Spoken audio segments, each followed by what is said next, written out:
Total silence. కేవలం మన మీద ప్రేమతోనే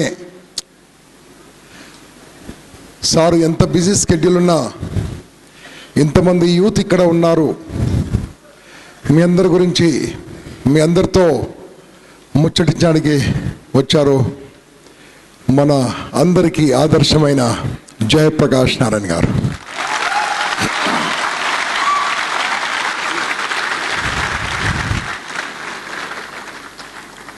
మీ అందరి తరఫున I request the Lions club authorities, please come on the dais, hand over this bouquet to Jayaprakash Narayan sir. Thank you sir. This our mottham program Lions clubs are sponsoring and they are organizing the program sir. Thank you. Now without wasting any time, I would like to hand over the floor to JP sir for the proceedings. ముందుగా ఇక్కడున్నటువంటి వందలాది యువత యువకుల్ని మనసారా అభినందిస్తున్నాను. మీలో ఉన్న ఈ ఉత్సాహం, ఈ ఎనర్జీ చూస్తే ఖచ్చితంగా మన ఆర్థిక వ్యవస్థ, మన సమాజం, చివరికి మన రాజకీయం కూడా మీ వల్ల పూర్తిగా బాగుపడుతుందనే విశ్వాసం నాకున్నది.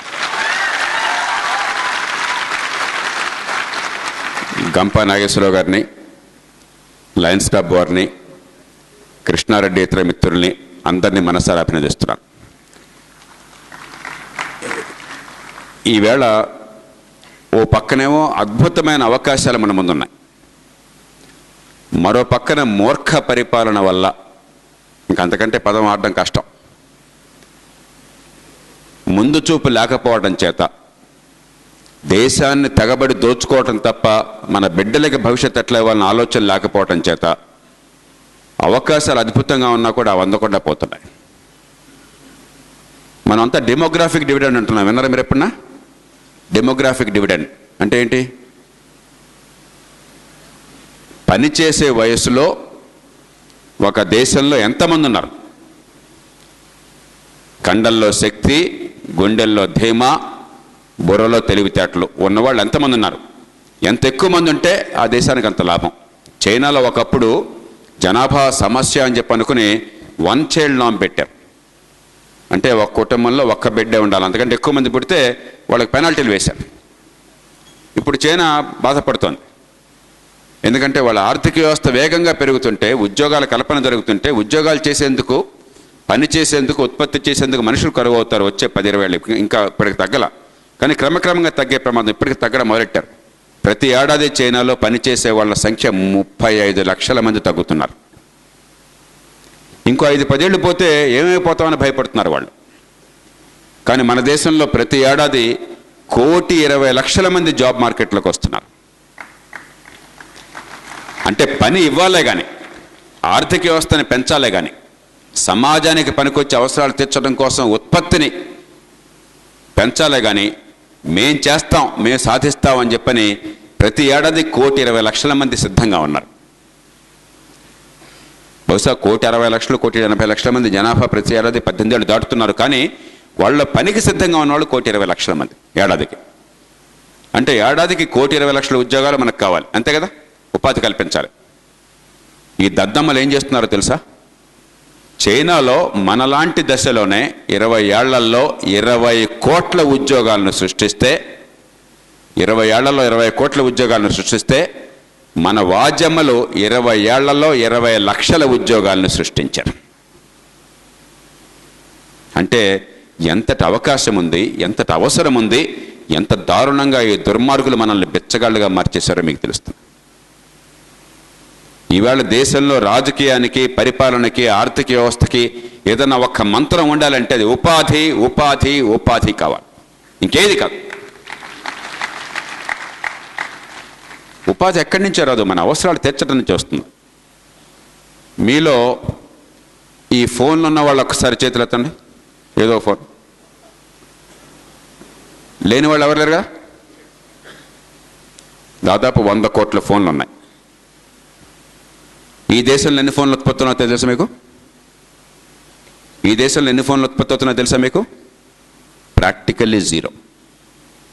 ప్రతిరోజు 5 ట్రక్ లోడ్ల మొబైల్ ఫోన్లు చైనా నుంచి దిగుమతి చేసుకుంటున్నాం. రోజుకు 5 ట్రక్ లోడ్లు. ఏడాదికి దాదాపుగా 30-40 కోట్ల ఫోన్లు దిగుమతి చేసుకుంటున్నాం. ఈ వాజమ్మల వల్ల నిజంగా కసి పుట్టాలి మనకి. ఎక్కడికి వెళ్ళక్కర్లే, మన 100 కోట్ల టెలిఫోన్లు మనమే ఉత్పత్తి చేసుకుంటే ఇది అసాధ్యం కాదు. ఒక్కరోజున స్మార్ట్ ఫోన్లు చేయలేకపోవచ్చు. ఎందుకంటే స్మార్ట్ ఫోన్లు రావడానికి తగిన టెక్నాలజీ కానీ ఆ కాంపిటెన్స్ కానీ రాకుండా వీళ్ళంతా నాశనం చేశారు. కాబట్టి ఇది కొంతకాలం వెయిట్ చేస్తాం. ఎందుకంటే యాపిల్ వాడు ఎవరు మన దగ్గర రాడు. ఆ సప్లై చైన్లో చైనా ముందుకెళ్ళిపోయింది. అది వదిలేద్దాం. ఆఫ్టర్ ఆల్ ఇవన్నీ ఉంటాయి, ఇవి 2%, 3% ఉంటాయి. కానీ కనీసం మామూలు మొబైల్ ఫోన్లతో మొదలెట్టి దానికి కావాల్సినటువంటి ఇన్ఫ్రాస్ట్రక్చర్ని, మౌలిక సదుపాయాలు ఏర్పాటు చేసి దానికి కావాల్సిన పవర్నిచ్చి, స్కిల్స్నిచ్చి, అవసరమైతే సబ్సిడీలు ఏర్పాటు చేసి 10,000కి ఉత్పత్తి అయింది అనుకోండి, 5,000కే మార్కెట్లో అమ్ముడుపోతుంది అనుకోండి, పోటీ తట్టుకోవడం కోసం 5,000 రూపాయలు ఇస్తే దేశమేమో గొడ్డుపోదు. లక్షల కోట్లు వృధాగా తగలేస్తున్నాం. లక్షల కోట్లు ఈ గాడిదలంతా తినేస్తున్నారు. ఉద్యోగాలు కల్పించడం కోసం, మన కాంపిటెన్స్ పెంచడం కోసం, 3-4 ఏళ్ళ అనుభవం తర్వాత ప్రపంచ మార్కెట్తో పోటీ పడడం కోసం దానికి ఒక 20-30 వేల కోట్లు సబ్సిడీ ఇస్తే కొంపెం మునిగిపోదు. అది చేస్తే ఒక్క మొబైల్ ఫోన్లలో ఒక్క ఫోన్కి యావరేజ్న 5,000 రూపాయల కాస్ట్ ఉంటుంది అనుకుంటే ఏడాదికి సుమారుగా 2 లక్షల కోట్ల రూపాయలు ఉత్పత్తి సాధించవచ్చు. అంటే కనీసం ఒక 30-40 లక్షల మందికి ఒక్క టెలిఫోన్ల తయారీలో ఉపాధి కల్పించవచ్చు గౌరవప్రదంగా, గర్వించే రీతి. కానీ చేయటంలో వీళ్ళు, కానీ చేయడంలో ఈవేళ ఈ దేశంలో ఎండ వద్దన్న బోళ్ళంత ఉంది. ఇతర దేశాల్లో ఎండ ఎక్కడ అనుకుంటే ఇక్కడ ఎండ వద్దన్న బోళ్ళంత ఉంది. ఇవాళ సోలార్ పవర్ టెక్నాలజీ కాస్ట్ తగ్గిపోతున్నాయి, టెక్నాలజీ ఎఫిషియన్సీ పెరిగిపోతున్నది. కానీ మీకు విషయం తెలుసా, మనం కొనేటువంటి దాదాపు ప్రతి చదరపు మీటరు ఈ సోలార్ ప్యానెల్ చైనా నుంచి వస్తుంది. కొద్ది సందర్భాల్లో జర్మనీ నుంచి వస్తుంది. జర్మనీ కూడా మూతపడిపోతుంది. ఎండ మనకి అవసరం, మనకి దిగుమతి అక్కడి నుంచి. ఇక్కడ చేయడం అసాధ్యమేం కాదు, ఇదేమీ బ్రహ్మ విద్య కాదు. కానీ కాంపిటేటివ్గా చేయాలని చెప్పంటే దానికి కొంత ఎఫర్ట్ పెట్టాలి. దానికి ప్రభుత్వం కొంచెం ముందుకు రావాలి. వీళ్ళు ఏమంటున్నారు, పెన్షన్లు ఇస్తాం, మరొకటి ఇస్తాం. మన రాష్ట్రంలో ఉదాహరణకి 23,000 కోట్ల రూపాయలు సంక్షేమం పేరుతో ఇస్తున్నామని చెప్తున్నారు. మంచిదే, ఇవ్వండి. దానిలో రూపాయి బియ్యం కావచ్చు, లేకపోతే మీకు కాలేజ్ ఫీ రీఎంబర్స్మెంట్ కావచ్చు, స్కాలర్షిప్లు కావచ్చు, పెన్షన్లు కావచ్చు, మిగతా అన్ని రకాలు కలిపి మొత్తం కలిపి 23,000 కోట్ల రూపాయలు. ఒక్క తాగుడికి బలి చేసి తాగుడి నుంచి సర్కారుకు వచ్చేటువంటి పన్నుల ఆదాయం 20,000 కోట్ల రూపాయల పైన. అంటే పన్నులు 20,000 పైన కోట్లు, 20,000 కోట్లు కడుతున్నామంటే తాగేదంతా మీరు ఆలోచించండి. పన్నులు కట్టేది 20,000 కోట్లు, తాగేది కనీసం 40,000-50,000 కోట్లు ఉంటుంది. జనాన్ని మత్తులో ముంచేసి బిచ్చగాళ్ళని మార్చడానికి సిద్ధం తప్ప ఈ డబ్బులు నిజంగా యువతకు ఉపాధిని కల్పించి ఆత్మగౌరవాన్ని ఇద్దాం. కాలేజ్ చదువుకున్న తర్వాత తల్లిదండ్రులేమో ఈ దేశంలో శక్తికి మించి పిల్లల కోసం అపారమైన త్యాగాలు చేస్తున్నారు. ఇవాళ మీరంతా ఇక్కడ కూర్చున్నారు, మనమంతా ఇక్కడ ఉన్నామంటే కేవలం మన తల్లిదండ్రుల త్యాగం వల్ల. వాళ్ళు తిన్నా తినకపోయినా, వాళ్ళ అవసరాలు తీరినా తీరకపోయినా, వాళ్ళ సొంతంగా కళలు నెరవేరినా నెరవేరకపోయినా మా పిల్లల బతుకు బాగుండాలి, మా పిల్లలు ఎవరితోనైనా పోటీ పడాలి, రేపు పొద్దున వాళ్ళు హాయిగా బతకాలి, మధ్యతరగతి కావాలి, ఇంకా సంపన్న కుటుంబాలు కావాలి, ఏ భయం లేకుండా ఆకాశం తెత్తగదాలని చెప్పని ప్రతి కుటుంబంలో రిక్షా కార్మికుల దగ్గర నుంచి, వ్యవసాయ కూలీల దగ్గర నుంచి, గుమస్తాల దగ్గర నుంచి ప్రతి కుటుంబంలో శక్తికి మించి ఖర్చు పెడుతున్నారు. స్కూల్కి పంపిస్తే నెలకి 1,500, 2,000, ఏడాదికి 20,000 రూపాయలు ఫీజు చాలా సర్వసామాన్యం అయిపోయింది. అంత త్యాగాలు చేస్తున్నారు. పిల్లలు ఎంసెట్ అనో మరొకటని చెప్పనో మీరంతా బండెడ్ చాకరీ చేశారు కదా. ఎంసెట్ కోసం చాలామంది మీరు వెళ్ళిన వాళ్ళే కదా. పొద్దున్న నుంచి సాయంత్రం దాకా రోజు టెస్టులు పెట్టి మార్కులు, ర్యాంకులు, కాంపిటీషను మిమ్మల్ని చావగొట్టారు. పిల్లలు ప్రపంచంలో ఏ దేశంలో కంటే ఎక్కువ కష్టపడి చదువుతున్నారు. ఒక పక్కన స్కిల్ రావట్లేదు, ఎంత కష్టపడ్డా, రెండో పక్కన పోయిన స్కిల్ నేర్చుకుందామన్నా కూడా ఉపాధి కల్పించడం లేదు. అన్నీ ఉన్నాయి మన దగ్గర, అంగట్లు అన్నీ ఉన్నాయి, అల్లు నోట్లో సేన ఉన్నది. ఉపాధి ఎక్కడి నుంచో రాదు, మన అవసరాలను తీర్చడంలో వస్తుంది ఈ సమాజానికి. ఏ రంగంలోనే సరే, వ్యవసాయం తీసుకోండి. ఈ దేశంలో మన పళ్ళు, కూరగాయలు ఈ ఉత్పత్తిలో దాదాపు 30-40% కుళ్ళిపోతున్నది. ఈ దేశంలో 40% కుళ్ళిపోతున్నది. ఉత్పత్తి చేసేవాడికేమో 4 రూపాయలు ఇస్తే గొప్ప విషయం కిలోకి, మనకి 30-40 రూపాయలు తక్కువ కిలోకి పళ్ళు కూరగాయలు దొరికేది లేదు. ఈ మధ్యలో 30-35 రూపాయలు తేడా ఉంటుంది. 100 రూపాయలకి మనం కొంటే అక్కడ రైతుకు 10-15 రూపాయలు కూడా రావట్లా. ఇదే కనుక సరిగ్గా గ్రేడింగ్, స్టోరేజ్, సరైన ట్రాన్స్పోర్టేషన్, ప్రాసెసింగ్ ఇవన్నీ చేసినట్టయితే లక్షల మందికి ఉద్యోగాలు వస్తాయి, 10 లక్షల మందికి ఆధునిక వ్యవస్థ ఉద్యోగాలు వస్తాయి, రైతుకు ఆదాయం పెరుగుతుంది, కొనేవాడికి ఖర్చు తగ్గుతుంది. అందరికీ మంచిదే, ఈ రాజకీయంలో ఉన్న దుర్మార్గులకు తప్ప. ఉపాధికి ఎక్కడి నుంచి? దీని నుంచి వస్తుంది, రిటైల్ నుంచి వస్తుంది, మొబైల్ ఫోన్స్ నుంచి వస్తుంది, ఎలక్ట్రానిక్స్ నుంచి వస్తుంది, ఆధునిక అవసరాలు తగినట్టుగా ఏర్పాట్లు చేయటం నుంచి వస్తుంది. వీళ్ళు ఏం చేస్తున్నారు? ఏదన్నా ప్రజలకు చేసినట్టు కనిపించినా కూడా ఉచిత విద్యుత్ ఇస్తున్నామని చెప్పి అంటున్నారు. మోటార్లన్నీ కాలిపోతాయి. ఈవేళ కూడా హైదరాబాద్ నగరంలో కూడా, లేకపోతే రాష్ట్రంలో ఏ నగరంలో అయినా సరే మాకు 24 గంటలు కరెంటు ఉంటుంది, ఏడాది పొడుగుతా. వ్యవసాయానికి వెళ్ళి వదిలేద్దాం, మిగతా వాటికి మేము చిన్న పరిశ్రమ పెట్టుకోవచ్చు, చిన్న మెషిన్ నడుపుకోవచ్చు, ఇంట్లో చదువుకోవడానికి పరీక్షల టైంలో ఇబ్బంది ఉండదు, ఎండాకాలం ఫ్యాన్ వేసుకోవటం కష్టం కాదు, టీవీ చూసుకోవచ్చు, సరదాగా చూసుకోవాలని చెప్పంటే మాకు కరెంట్ ఉంటుందని ఎక్కడన్నా ఒక్క చోటన మీ అందరికీ నమ్మకం ఉందా? ఇంకా 21st సెంచరీ ఎట్లా అవుతుందయ్యా? 16వ శతాబ్దానికి 20వ శతాబ్దానికి మధ్య తేడా ఏంటి? యాంత్రిక యుగం. ఉపాధి ఎక్కడి నుంచి వస్తుంది? ఉత్పత్తి ఎక్కడి నుంచి వస్తుంది? మన సంపద ఎక్కడి నుంచి పెరుగుతుంది? మన అవసరాలు ఎట్లా తీరుతాయి? యాంత్రిక యుగం. మీ కళ్ళజోడు కావాలన్నా, మీ చొక్కా కావాలన్నా, మీ పెన్ను కావాలన్నా, మీరు వాడే ఏ వస్తువు కావాలన్నా, మైక్ కావాలన్నా, మొబైల్ ఫోన్ కావాలన్నా పవర్ లేకుండా, కరెంట్ లేకుండా సాధ్యమా? ఇది యాంత్రిక యుగం. కాబట్టి కనీసం ప్రభుత్వం చేయాల్సిందేంటి? 24 గంటలు విద్యుత్ అందే ఏర్పాటు చేయాలి. ఇది అసాధ్యమా? 100% సాధ్యం. ఏ అధికారం లేకుండా పశ్చిమ గోదావరి జిల్లాలో కళ్ళ చెరువులో లోక్సత్తా చేసి చూపెట్టింది.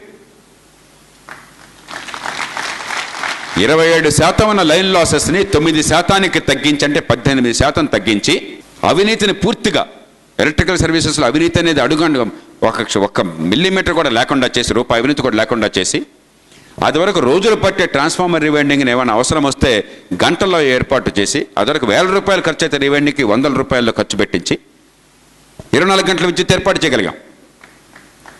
ఒక కుర్రాడు నా దగ్గరికి వచ్చాడు, ఉపాధి కోసం పాపం కష్టపడుతున్నాడు, స్వయం ఉపాధికి, ఈ మోటార్ మెకానిక్. నా దగ్గరికి వచ్చి, సార్ మీరు ఇక్కడికి వచ్చి ఈ పని చేసి నా పొట్ట కొట్టారు సార్ అన్నాడు. ఏం బాబు ఏమైందన్నాను. సార్ అదివరకు మోటార్లు రోజుకు 1-2 కాలిపోయేవి, చేతి నిండా పని ఉండేది, మీరు వచ్చి అసలు కరెంట్లో ఫ్లక్చుయేషన్ లేకుండా అంతా బాగు చేసి పెట్టేశారు, ఇక్కడ మోటార్లు కావట్లేదు, నాకు ఆదాయం లేకపోయింది అన్నాడు. బాబు నీతో స్కిల్ ఉంటే ఇంకా వేరే రకంగా ఆదాయం సంపాదించుకోవచ్చు, వాడు నష్టపోయి, దేశం నష్టపోయి నీకు ఉపాధి వస్తే లాభం లేదు, నువ్వేం బాధపడబోకని చెప్పని ధైర్యం చెప్పాను. అంత బ్రహ్మాండంగా చేసి ఎందుకు చేశాము? మళ్ళీ మళ్ళీ ఇలా చేయొచ్చు అని చెప్పంటే వాళ్ళు ఒక సవాలు విసిరారు. వీళ్ళ బంధువు వీళ్ళేం చేస్తారని చెప్పనుకుని మీరు చేసి చూపెట్టండి అన్నారు.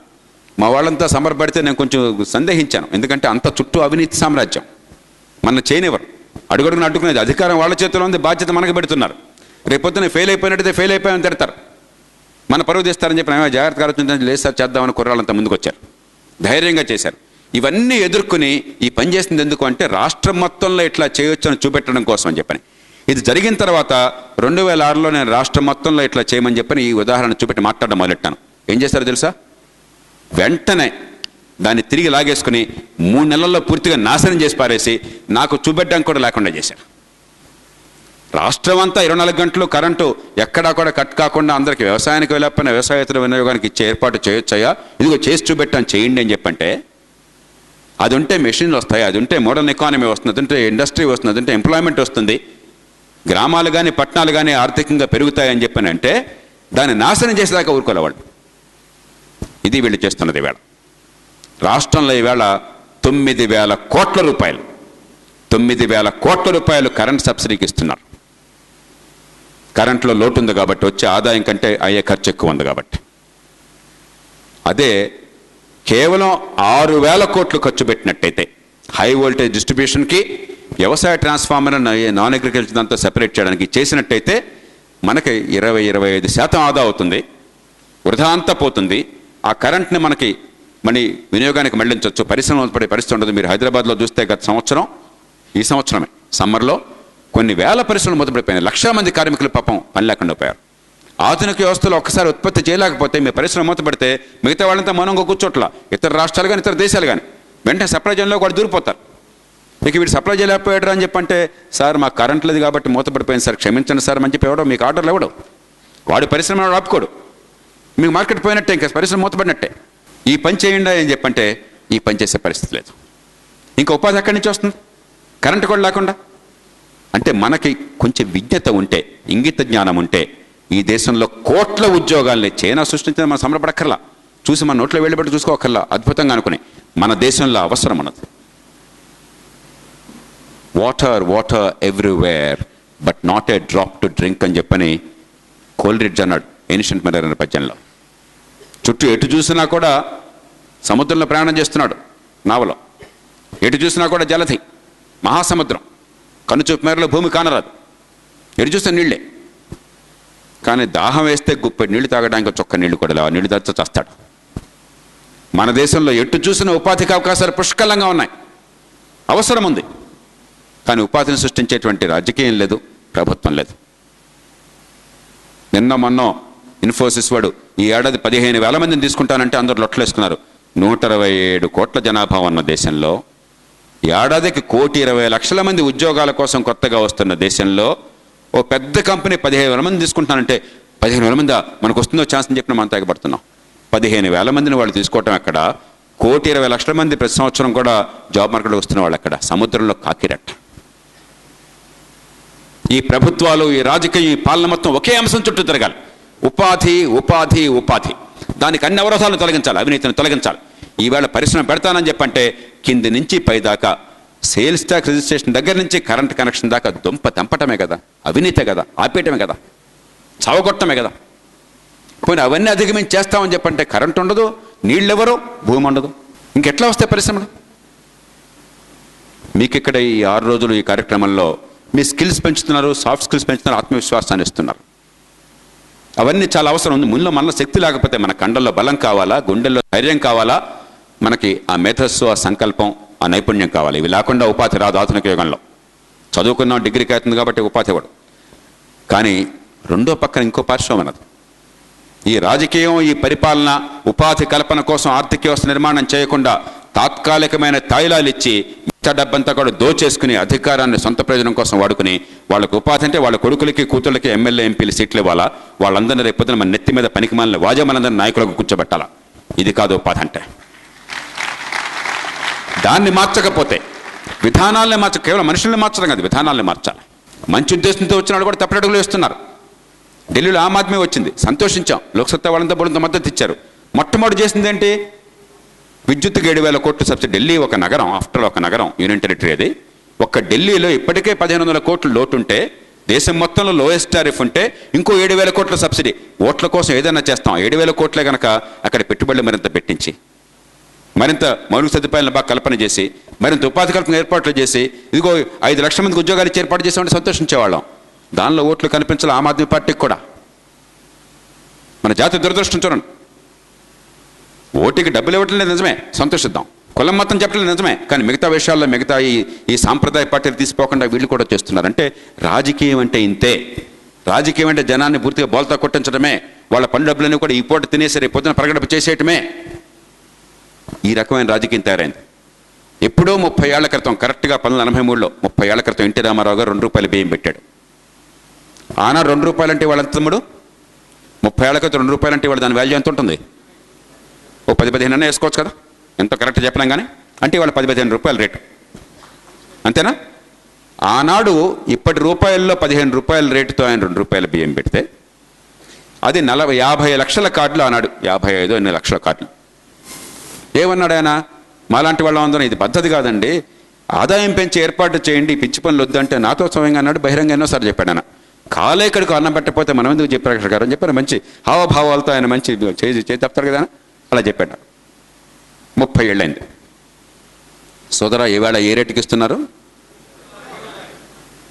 అంటే? ఆనాడు రేట్ ఎంత ఉంటుంది? ఇవాళ 1 రూపాయి అంటే 10 పైసలు. అంటే 30 ఏళ్ల తర్వాత ఆనాడు 15 రూపాయలు ఇవాళ రేటు కొనుక్కునే శక్తి ఉన్న సమాజాన్ని ఈ దుర్మార్గుల దుష్ట విధానాల వల్ల ఇవాళ రూపాయికి కొనుక్కునే స్థితి తీసుకొచ్చారు. ఆనాడు 60 లక్షల కార్డులుంటే వాళ్ళ కార్డులు ఉన్న తమ్ముడు 2,30,00,000 కార్డులు ఉన్నాయి. ఆనాడు ప్రభుత్వమే 60 లక్షల కుటుంబాలకు అవసరం అని చెప్తే ఇవాళ 2,30,00,000 కుటుంబాలకు అవసరం వీళ్ళే చెప్తున్నారు. ఏమ్మా 4 రెట్లు పెరగలేదన్నా, 4 రెట్లు పెరగలా. జనాభా పెరిగినా కూడా పేదరికం పెరుగుతూనే ఉండాలి. అందుకే పరిపాలన ఉంది. ఈ దుర్మార్గులంతా కూడా మనం ఓట్లు తీసుకుని దేశాన్ని దోచుకుని పేదరికాన్ని పెంచడం కోసం అన్నారా 30 ఏళ్ళు? ఇప్పుడు కేంద్రంలో ప్రభుత్వం అన్నది ఏంటంటుంది, మా దుర్మార్గ పాలన వల్ల, మూర్ఖ పాలన వల్ల, అవినీతి పాలన వల్ల అందరూ బేదలైపోయారు, తినడానికి తిండి కూడా లేకపోయింది. కాబట్టి ఆహార భద్రతా చట్టం తీసుకొచ్చి 70% జనాభాకి మేము బియ్యమో గోధుమలు ఇస్తాము, అదే మా పరిపాలన అని చెప్తున్నారు. సిగ్గుపడాల్సింది పోయి, ఊరేసుకోవాల్సింది పోయి, ఆదాయాలు పెంచాల్సింది పోయి. మీరు ఆలోచన పెరగాలి. మన పన్నుల డబ్బుని మన ఆదాయాన్ని పెంచే రీతిలో, మనకు ఉపాధి కలిగించే రీతిలో, ఆర్థిక వ్యవస్థ పెరిగే రీతిలో ఖర్చు పెట్టాలన్నా తాత్కాలికమైన తైలాలు ఇచ్చేసి ఆ తర్వాత తాగబోయించి మత్తులో ముంచేసి పేదరికాన్ని కొనసాగించి ఆ పేదరికాన్ని ఎన్నికలకి వాళ్ళు ఎరువుగా భావించి దేశాన్ని అధోగతికి పంపించవాలన్నా మనం తెలుసుకోవాలి. మనతో ప్రారంభమైన చైనా 30 ఏళ్ల క్రితం ప్రారంభమైన చైనా మనలాంటి దేశం 30 ఏళ్ల క్రితం ఈవేళ ఏడాదికి 1 కోటి ఉద్యోగాలు సంపాదించి ప్రపంచంలో అమెరికాని గడగడలాడించే పరిస్థితికి రావడం ఏంటి? మనం ప్రపంచంలో పక్కన బంగ్లాదేశ్ని చూస్తే గడగడలాడిపోవటం ఏమిటి? బట్టల ఉత్పత్తి, లో ఎండ్ స్కిల్స్లో మీరు చూడండి, ఎంత చిప్పాతంత దేశం బంగ్లాదేశ్. మన దేశంలో ఉత్పత్తి చేసిన పత్తితో, మన దేశంలో పెట్టుబడిదారుల డబ్బుతో బంగ్లాదేశ్లో మనకంటే చాలా ఎక్కువ వస్త్రాలను ఎగుమతి చేస్తున్నారు. మనం ఏం చేస్తున్నాం చూడండి. భూమిలో బొగ్గుంటే బొగ్గును తీసే నాథులేడు ఈ దేశంలో 18 కోట్ల టన్నుల బొగ్గును దిగుమతి చేసుకుని చాలా విలువైన విదేశీ మార్గ ద్రవ్యం, మనకు డాలర్లు లేవు, రూపాయి పడిపోతున్నది. ప్రతిరోజు పేపర్లో చూస్తున్నారు మీరు. దాదాపు $18 బిలియన్ డబ్బుని కేవలం ఈ బొగ్గు కోసం, మనం బొగ్గు దిగుమతి కోసం ఖర్చు పెడుతున్నాం. మనకి పుష్కలంగా భూమి ఉండి పంట పండించే రైతులుంటే ఆ రైతులకు ప్రోత్సహించే విధానాలు లేకపోవడం చేత వంట నూనెలో ఇవాళ 50% దిగుమతి చేసుకుంటున్నాం విదేశాల నుంచి. మన అనంతపురంలో రైతుకో, మన మహబూబ్నగర్లో రైతుకో, నువ్వు పండించు తమ్ముడు, ఇదిగో వాడు దిగుమతి చేసిన దాని మీద నేను 10 రూపాయలు సొంకం వేస్తున్నాను, డబ్బంతా నీకు ఇస్తున్నాను, నువ్వు పండించు, వాడి కింద డబ్బులు ఇవ్వడం అని చెప్పంటే మన రైతులు పండిస్తారు, మనకు ఉపాధి వస్తుంది. కానీ అక్కడ వాడికి ఇస్తున్నారు ఉపాధి. పప్పు దినుసులు మళ్ళీ 50% విదేశాలను దిగుమతి చేసుకుంటున్నారు. మనకు పండించిన చేత కదా. మీ తండ్రులు మీ తాతలు చిన్నప్పుడు కూడా ఈ దేశంలో పెసలు, మినుములు, కందులు ఇవన్నీ పండించారు. చేతగా కాదు. ఈ దుర్మార్గ విధానాలు దేశం ఎంత దివాలా తీస్తుందో, మన భవిష్యత్తు అంత అధకారం అవుతుందో మీకు పరిపాలన వల్ల తెలుస్తుంది. ఎందుకంటే కలంపోటుతో మార్చే విషయాలు ఇవన్నీ కూడా. అందుకే లోతుగా ఈ రాజకీయం గురించి ఆలోచించేయండి. ఆషామాషిగా చేయబోకండి. దీనిలో కులం పక్కన పెట్టండి, మతం పక్కన పెట్టండి, ప్రాంతం పక్కన పెట్టండి. తెలంగాణ కావాలంటే తెలంగాణ తెచ్చుకుందాం, రాయలసీమ హక్కులు కావాలంటే సాధించుకుందాం, మరొకటి కావాలంటే మరొకటి చేసుకుందాం. కానీ దీంతో బతుకులు తెల్లారితే అనుకోబోకండి. ఉపాధి రావటము, ఆర్థిక వ్యవస్థ పెరగటము, నైపుణ్యం అందటము, ఇది తప్ప ఆర్థిక వ్యవస్థ మన బతుకులు బాగుపడడానికి వేరే మార్గం ఏం లేదు, ఇంకో మంత్రం ఏం లేదు. కాబట్టి అది జరగాలని చెప్పంటే ఎలాంటి రాజకీయం కావాలి? విజ్ఞత గల రాజకీయం కావాలి, నిజాయితీ గల రాజకీయం కావాలి, దూరదృష్టి గల రాజకీయం కావాలి, సంపద పెంచే రాజకీయం కావాలి, ఉపాధి కల్పనే కీలకమైన అంశంగా, దానికోసం సర్వశక్తుల్ని కేంద్రీకరించే అంశం కావాలి. వీళ్ళకి ఉపాధి కల్పన అని చెప్పంటే గోతులు తవ్వి గొంతలను పూడ్చే ఉపాధి ఇస్తున్నారు. ఎంప్లాయ్మెంట్ గ్యారంటీ యాక్ట్ అంట. 2013 సంవత్సరంలో మేము బ్రహ్మాండంగా ఎంప్లాయ్మెంట్ గ్యారంటీ ఏంటి 1000 సంవత్సరంలోనో 500 సంవత్సరంలోనో ఏం చేసాం, ఆ పనే చేయండి అయ్యా. 2013లో మీకు అంతకంటే బతుకక్కర్లేదు, కూలీకొడు కూలీ కావాల్సిందేనో, కోటేశ్వరుడు కూడా కోటేశ్వరుడు ఉండవలసిందేనో, ఆ తల్లి గర్భాన పుట్టిన పాపానికి నీ బతుకింతేనో. కాబట్టి నీకు ఇదిగో నీకు కావాలంటే ఇదిగో రోజుగా 100-200 రూపాయలు ఇస్తాను నేను, నువ్వు తవ్వుకో ఊళ్ళో. ఇది నేను 2013లో మా ప్రభుత్వం ఇచ్చిన గొప్ప పథకం అని చెప్తున్నారు. ఇది ఉపాధి అంటే వీళ్ళ దృష్టిలో ఇది చిన్న విషయం కాదు. చాలా వేగంగా కనుక ఉపాధిని మనం ఈ దేశంలో కల్పించకపోయినట్టయితే కోట్ల మంది పిల్లల పాపం ఎంసెట్లు రాసి రాత్రింబవళ్ళు కష్టపడి ర్యాంకులు తెచ్చుకుని, డిగ్రీలు తెచ్చుకుని హాయిగా బతుకుతాం, గర్వంగా తలెత్తు తిరుగుదాం. ప్రపంచంలో ఇతర దేశాలు ఏమన్నా చూస్తున్నారంటే వాళ్ళు టీవీల్లో, ఇంటర్నెట్లో, సోషల్ మీడియాలో, అలా మనం కూడా ఎదుగుదామని చెప్పి అనుకుంటే బయటికి వెళ్ళి ఒకరోజు సినిమా చూద్దాం, లేకపోతే ఫ్రెండ్స్తో ఒకరోజు బయటికి వెళ్ళి భోంచేద్దాం అని చెప్పంటే నాన్న డబ్బు అడగాల్సిన పరిస్థితి 25 ఏళ్లలో వస్తే ఎంత గుండెకి ఎంత ఆక్రోశం ఉంటుంది, ఆ తల్లిదండ్రులకి ఎంత వేదన ఉంటుంది. దీన్ని మీరు పట్టించుకోకపోతే ఇంకెవరో పట్టించుకోలేరు. నైపుణ్యాన్ని పొందండి, ఆత్మవిశ్వాసాన్ని పెంచుకోండి, ఖచ్చితంగా ఉపాధి దొరుకుతుంది. కానీ దాంతోపాటు ఈ ఆర్థిక వ్యవస్థ మూలాల్ని పట్టుకోకపోయినట్టయితే, గ్రామాలకి నగరాలకి మధ్య జడాన్ని తీసేయకపోయినట్టయితే, పరిశ్రమల పెంపుదల కోసం, ఉపాధి కల్పన కోసం టెక్నాలజీని కాంపిటేటివ్నెస్తో జోడించకపోతే ఈ దేశంలో, దానికోసం రాజకీయ మొత్తాన్ని పునఃస్థిరపరచుకున్నట్టయితే ఈ దేశం అధోగతి అవుతుంది. కోటాను కోట్ల మంది యువత కన్నీళ్ల పాలవుతారు. ఇప్పటికే కొంతమంది నిన్న నాకు అక్కడ ఇన్స్పెక్టర్లు చెప్పారు, మొన్న అనుకుంటాను, కోకటిపల్లి ప్రాంతంలో, సార్ 6 గ్యాంగులు పట్టుకున్నాం మేము అని చెప్పన్నారు. ఏం గ్యాంగులు అని చెప్పండి? చైన్ గ్యాంగులు సార్, గోల్డ్ చైన్ స్నాచ్ చేస్తున్నారు. ఎవరయ్యా వీళ్ళన్నారు? వీళ్ళలో చాలామంది కాలేజీల్లో కుర్రాళ్ళు సార్ అని చెప్పారు. ఒకటేమో వీళ్ళంతా దొంగలని చెప్పడం, అది కాదు. ఎందుకు ఆ పరిస్థితి వచ్చింది? కాలేజీలో గౌరవంగా చదువుకొని దర్జాగా బతుకుతాం అనుకున్నాడు, ఈవేళ గోల్డ్ చైన్ స్నాచింగ్ కోసం ఎందుకు వెళ్ళాల్సి వచ్చింది? ఏ పరిస్థితి కల్పించాం మనం? ఈవేళ ఉపాధి కల్పన ఈ సమాజం మొత్తానికి, రాజకీయ మొత్తానికి కేంద్ర బిందువు కాకపోయినట్టయితే ఈ దేశానికి భవిష్యత్తు ఉండదు, ఈ సమాజానికి భవిష్యత్తు ఉండదు. ఇది కేవలం నిరుద్యోగుల సమస్య కాదు, యువత సమస్య కాదు. కానీ ప్రధానంగా యువత భవిష్యత్తును గురించి కాబట్టి, ఉద్యోగాల గురించి కాదు, ఎలాంటి సమాజంలో బతకబోయే కాలం మీది. సమాజంలో 70% ఉన్నది మీరు, బతకబోయే కాలంలో 92% మీది. కాబట్టి పట్టించుకోవాల్సింది మీరు. కొంతమంది అనొచ్చు, మాకు డబ్బులు పుష్కలంగా ఉన్నాయి సార్, మాకు మంచి ఉద్యోగం ఉంది సార్, లేకపోతే మంచి ఉద్యోగం వస్తుంది సార్, నాకేం ప్రాబ్లం లేదు సార్, లేకపోతే మా నాన్న పెట్టుబడి పెడతాడు సార్, నేను ఏదో రకంగా చేస్తాను సార్, డబ్బులు సంపాదిస్తాను సార్, లేకపోతే మరీ ఈజీ మార్గం ఉంది, మా నాన్న పరమ అవినీతిపరుడు, వాడు సర్కారులో ఉన్నాడు, లేకపోతే వాడు ఎమ్మెల్యేగా ఉన్నాడు, దోచేయటం వాడి పని, నాకేం అవసరం లేదు అనుకోవచ్చు.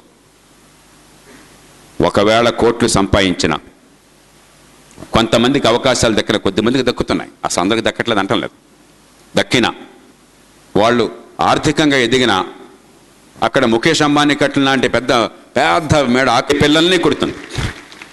వీళ్ళకి ఆ డెంగ్యూ ఫీవర్ని, ఆ రెసిస్టెంట్ మలేరియాని ఇస్తుంది. ఎందుకంటే దోమలు గొప్ప సోషలిస్టులు.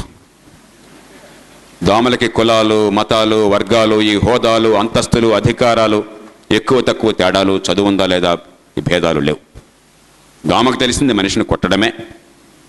ఆ క్రమంలో మనకు వ్యాధి వస్తే అది నీ కర్మ అంతే, దోమకేం సంబంధం లేదు.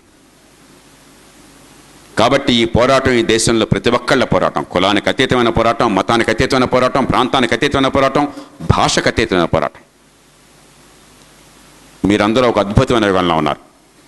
గతంలో ఎప్పుడు లేనంత గొప్ప అవకాశాలు ఇవాళ ఉన్నాయి. టెక్నాలజీ ఉంది, వనరులు ఉన్నాయి. వనరులు లేవనుకోబోకండి. 20 ఏళ్ల క్రితం ఇదే ఇలాంటి హాల్లో ఇంతమంది విద్యార్థులు యువత ఉంటే మీలో ఎంతమందికి ఫోన్లు ఉన్నాయంటే నేను గ్యారంటీగా చెప్పగలను, ఆనాడు బహుశా ఇక్కడ ఒక 50 చేతులు లేస్తే గొప్పగా ఉండేది. టెక్నాలజీ, వనరులు గతంలో ఊహకందనటువంటి ఇవాళ అందే అవకాశం మనకు లభించింది. కేవలం ఈ దుర్మార్గుల పాలన వల్ల, మూర్ఖపు విధానాల వల్ల, సమాజంలో సంకుచితత వల్ల మన బిడ్డలకు అందాల్సిన అందకుండా మనం ఇవాళ కన్నీళ్లు కార్చే పరిస్థితి వచ్చింది. దాన్ని మార్చటం మీ జీవితానికి ప్రథమ లక్ష్యం కావాలి. ఎప్పుడో 30 ఏళ్లకు కాదు, 2 ఏళ్లలో 3 ఏళ్లలో ఈ దేశాన్ని చాలా వేగంగా మార్చుకుంటేనే ఈవేళ యువతకు భవిష్యత్తు వస్తుంది. ఆర్థికంగా ప్రపంచంలో చైనాకి సమానంగా నిలబడగలుగుతాం. అందుకు మీరు ఈవేళ నైపుణ్యాన్ని పొందుతున్నారు. దాంతోపాటు ఆలోచనని, ధైర్యాన్ని పెంచుకోండి. ఈ రాజకీయాన్ని మార్చడం కోసం పోరాడండి, ఈ వ్యవస్థని మార్చడం కోసం పోరాడండి, మీ బతుకుల్ని పునరుద్ధం చేసుకోండి. ఈ తరంలో ఈ జాతిని అద్భుతంగా పైనెలబెట్టామన్నటువంటి కీర్తిని తెచ్చుకోండి. అందుకు ముందుకొస్తున్న మీ అందరినీ మనసారా అభినందిస్తూ మరోసారి గంపా నాగేశ్వరరావు గారిని, లయన్స్ క్లబ్ వారిని, దీనిలో పాలు పంచిన అందరినీ కూడా మనసారా అభినందిస్తూ మీ అందరికీ నమస్కరిస్తూ నేను సెలవు తీసుకుంటున్నాను. జై Hind. Thank you sir, thank you very much. Sir, government rule ప్రకారం 18 సంవత్సరాలు వచ్చిన అతను ఓటు వేయొచ్చు కదా సార్, కానీ ఈ 18 సంవత్సరాల ఓటు వల్ల చాలా ఆ టైంలో ఓటేసే టైంలో చాలా మతలబులు జరుగుతున్నాయి సార్. నా ఐడియా ప్రకారం ఏంటంటే డిగ్రీ చదివినవాడు, ఇంటర్ చదివినవాడు మాత్రమే ఓటేయాలంటే సమాజం బాగుపడుతుంది సార్. నన్న ప్రజాస్వామ్యంలో తెలివి ఉన్నా లేకపోయినా, చదువున్నా లేకపోయినా వాళ్ళ బతుకుల్లో భవిష్యత్తును ఎన్నుకునే హక్కు వరకు ఉంది. ప్రజాస్వామ్యం అర్థం ఏంటి? తప్పు నిర్ణయం కూడా చేసే హక్కు నాకున్నది. అది తప్పురా నాన్న నష్టపోతావని చెప్పే బాధ్యత మనకు తప్ప, నువ్వు తప్పు నిర్ణయం చేస్తాను కాబట్టి నేనే చేస్తాను నిర్ణయం అని చెప్పంటే, ఒకప్పుడు కేవలం డబ్బున్న వాళ్ళకే ఓటు ఉండేది, ఆస్తున్న వాళ్ళకే ఓటు ఉండేది, మగవాళ్ళకే ఓటు ఉండేది. మీకు గుర్తుందా విషయం తెలుసా? అమెరికాలో స్వతంత్రం వచ్చాక దాదాపు 140 ఏళ్ల పాటు అమెరికాలో మగవాళ్ళకే ఓటు ఉండేది. అమెరికా లాంటి దేశంలో కూడా. బ్రిటన్లో కొన్ని 100 ఏళ్ల కాలం పాటు 1920ల దశకం దాకా బ్రిటన్లో మహిళలకు ఓటు ఉండేది కాదు. కాబట్టి కొందరికే ఓటు అని చెప్పంటే అది కేవలం సంపన్న వర్గాలకో ఆధిపత్యం ఉన్న వాళ్ళకో మగవాళ్ళకో మాత్రమే ఓటు అవుతుంది. Universal franchise is necessary. మిగతా చదువు లేకపోతే చదువు చెప్పించే బాధ్యత సమాజాన్ని. ప్రపంచంలో మనకంటే తక్కువ చదువు ఉన్నటువంటి పరిస్థితి నుంచి చాలా వేగంగా అందరికి చదువు అందించారు. మనకి ఇప్పటికి కూడా రైట్ టు ఎడ్యుకేషన్ యాక్ట్ అనే పేరుతో 60 ఏళ్ల తర్వాత పెట్టారు. ఆ రైట్ టు ఎడ్యుకేషన్ యాక్ట్ లేకపోతే ప్రపంచంలో ఎక్కడ చదువు అవ్వకుండా పోలా. మన దేశంలోనే ఇది లేకపోతే చదివేదనుకుంటున్నాం. ఇదంతా దొంగ మాటలు. ఇప్పుడు ఏం చేస్తున్నారు, స్కూల్కి పంపిస్తున్నారు, పిల్లలకి ఏమీ జ్ఞానం లేకుండా చేస్తున్నారు. ఒక్క అంశం చెప్తాను మీకు. నేను 10-12 ఏళ్ల వయసులో ఉన్న ఏ బిడ్డని అడిగినా కూడా ఇది 20,000 ఫీజు కట్టి వెళ్తున్నారు. బాబు 1/3, 1/4 దీనిలో ఏది పెద్దది నాన్న అంటే ప్రతి ఒక్కళ్ళు చెప్పేది తప్పే. 4 పెద్దది కాబట్టి 1/4 పెద్దది అంటారు. అదే నాన్న ఒక కేకుని 3 ముక్కలు చేసావనుకో, అదే కేకుని ఇంకో దాని 3-4 ముక్కలు చేసావనుకో, ఏ ముక్క పెద్ద అంటే 3 ముక్కలు చేసిందే పెద్ద సార్ అని చెప్తారు. అంటే వాళ్ళకి తెలివితేటలు ఉన్నాయి కానీ చదువు అందట్లా. డిగ్రీలు వచ్చిన మాత్రం చదువు అనుకోపోకండి, విద్య అనుకోపోకండి. పనికి మాలిన చదువునిచ్చి కోట్లాది మంది బిడ్డల, తెలివిగల బిడ్డల భవిష్యత్తు నరకం చేస్తున్నాం. అందుకని డిగ్రీ ఉన్న మాత్రం చేత పిల్లలు బాగుపడతారు అనుకోపోకండి.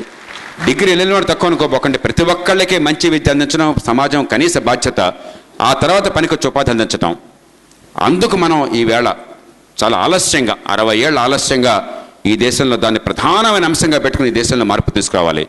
ఓటుని తాత్కాలికమైన తాయిలాలకో, 100 రూపాయల డబ్బుకో, కులానికో, వర్గానికో, ప్రాంతానికో దానికి అమ్ముకునే పరిస్థితి కాకుండా ఈ ఓటు నా భవిష్యత్తుని మారుస్తుంది, ఉపాధిని ఇస్తుంది, సమాజం మొత్తాన్ని సయోధ్య సృష్టిస్తుంది చెప్పిన విషయం అర్థం చేసుకునే వ్యవస్థ కావాలి.